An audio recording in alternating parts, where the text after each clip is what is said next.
महाकुंभ में आपको कई अलग अलग तरह के संतों के दर्शन करने को मिलेंगे। मेरे साथ इस वक्त मौजूद हैं एक बाबा जी हैं जिन्होंने अपने हाथ को ऊपर रखा हुआ है। बाबा जी, कब से ये हाथ ऊपर है आपका?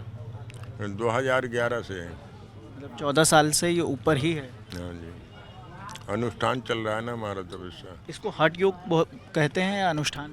हाँ, आप हठ योग समझो, अनुष्ठान चल समझो, तपस्या समझो। हाँ जी। मतलब तपस्या के अलग अलग तरीके हैं। हाँ, ये ऊर्ध्वबाहु तपस्या चल रही है हमारी। कौन सी? ऊर्ध्वबाहु। ऊर्ध्वबाहु तपस्या। हाँ जी। इसमें क्या करना होता है? ये हाथ जो है परमात्मा को दे दिया गया, ठीक है, ये ऊपर ही रहेगा।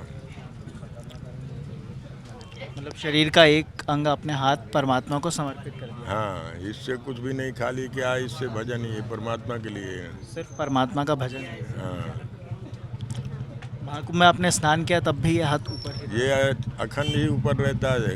2011 से 24 घंटा अखंड ऊपर ही रहता है, ऐसे ही। आपकी दिनचर्या के आप सभी काम इस हाथ को ऊपर रखने अपने के एक ही हाथ से सब। एक ही हाथ से करते हैं। अब इसमें हाथ में दर्द भी नहीं होता? भाई दर्द क्या है कि दर्द अगर अपने लिए कुछ भी किया जाएगा तो दर्द होगा, और अगर परोपकार के लिए किया जाएगा तो उसमें कोई दर्द महसूस नहीं होगा, ठीक है।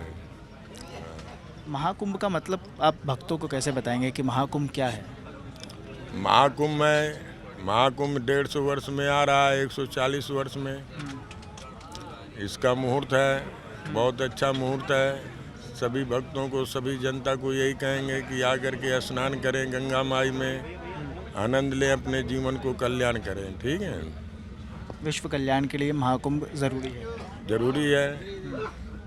आज से थोड़ी ये कुंभ मेला भर रहे हैं, जब से सृष्टि का प्रादुर्भाव आया, जब से गंगा माई आई, तभी से चल रहा है ये।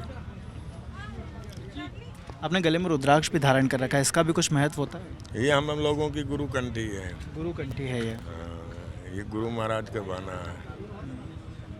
ये अखंड 24 घंटा रहता है। खाली क्या है, जब स्याही स्नान में जाते हैं तभी उतारते हैं, बाकी ये पड़ा रहता है, ठीक है। और आप इसी तरह से रहते हैं। अच्छा, पूजा का आपका तरीका भी वैसा ही होता है बाकी साधुओं जैसा, या फिर पूजा का कुछ अलग तरीका होता है? पूजा भजन का सभी हमारे जितने गुरु मूर्तियाँ जितने हैं, सबका एक ही तरीका है। हाँ, ऐसा नहीं है कि कोई कैसे करे कोई कैसे करे। सबका पूजा भजन ये है कि हर एक अनुष्ठान जो है अलग अलग है। हर एक अनुष्ठान का जो है तरीका अलग है, ठीक है। बाकी पूजा भजन तो जो हो रहा है वो हो ही रहा है, ठीक है। आप भी नागा साधु हैं? सभी नागा साधु हैं। हमारा जूना अखाड़ा जितना है सब नागा साधु ही है। आप कब कितने सालों से आप ये नागा अपने वेश धारण कर रखे हैं? हम लोग तो बालापन के साधु हैं, 13-14 वर्ष की उम्र से। 13-14 वर्ष की उम्र से। कठोर तपस्या करनी होती है इसके लिए? बहुत इसमें, क्योंकि तलवार की ढाल है। अगर चूक जाओ तो खेल खराब है, अगर उसमें पार हो गए तो पार हो गए, ठीक है। मतलब 13-14 साल की उम्र से आप 30-40 साल आपको करीब हो गए ये वेश धारण के हुए? नहीं, हमको ज़्यादा हो गए। ज़्यादा हो गए? वेश धारण किए ज़्यादा हो गए, ठीक है।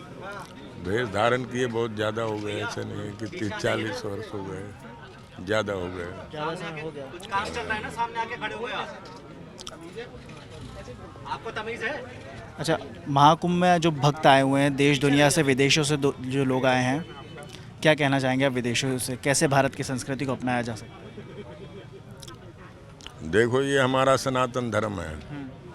सनातन धर्म आज का नहीं है।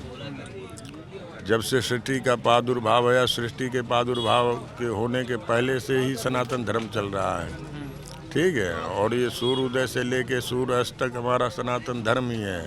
सब एक ही परमात्मा की संतान है, कोई अलग नहीं है। कहते हैं एक ब्रह्म द्वितीयो नास्ते, ब्रह्म एक है, बाकी भावनाएं अनेक हैं।